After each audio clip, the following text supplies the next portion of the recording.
Министерот за труд и социјална политика Диме Спасов денес беше во посета на Центарот за социјална работа во Штип, за да направи увид во градежните активности за целосно реновирање и реконструкција на објектот во кој што е сместен Центарот за социјални работи во Штип.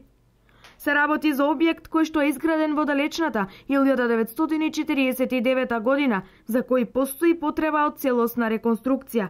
Средства обезбедивме од Светската банка и веќе денес започнуваат градежните активности. Очекуваме до почетокот на септември месец овој објект да добие сосема друг, нов, модерен изглед, сосема нови, модерни и квалитетни простории во кои што граѓаните ќе можат да ги остваруваат своите права и услуги, меѓутоа исто така и вработените да имаат значително поквалитетни услови за работа. Исто така овој објект потоа ќе биде опремен целосно со нов мебел и нова опрема и ќе има еден значително подобар изглед и подобра функција. Издвоени се околу 7 милиони денари за целосна негова реконструкција, сосема нова енергетска ефикасна фасада, нова дограма, исто така нов систем за грејење, видеонадзор и целосно нова опрема. Наскоро ќе започне и третата фаза на реновирање на 18 центри за социјална работа во земјава,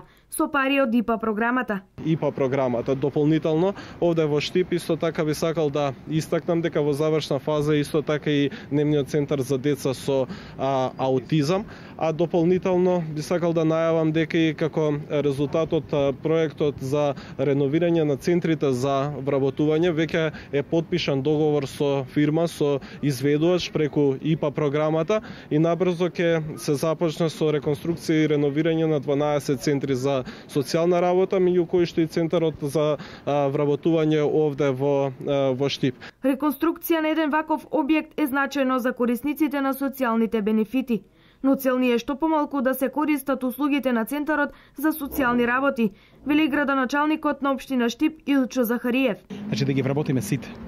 Моментално во нашиот град има некаде околу 2000 невработени, но истовремено увезуваме некаде работна сила од 2000 лица кои доаѓаат од другите градови. Следните 2 години во нашиот град, нашите очекувања се дека ќе имаме само 500 невработени. Мило ќе ми биде што Центарот за аутизам конечно ќе поработи. Некаде околу 30 наши деца ќе бидат комплетно згрижени и ние сме на некој начин лидери во Република Македонија, бидејќи тоа ќе биде прв таков центар во Република Македонија кој се отвора благодарение на големата поддршка на владата и на Министерството за труд и социјална политика. Центарот за социјални работи се прилагодуваше на досегашните услови и непречно работеше, за да ги задоволи потребите на сите баратели на услуги од ваков карактер. Се надеваме дека ќе овозможиме подобри услови како за вработените, така и за корисниците на услугите од социјалните права и социјалните услуги. Во постапка на реновирање се и центрите за социјални работи во Прилеп, Битола и Охрид, а во рамки на втората фаза веќе се заврши реконструкцијата на центрите во Крушево и Демир Хисар.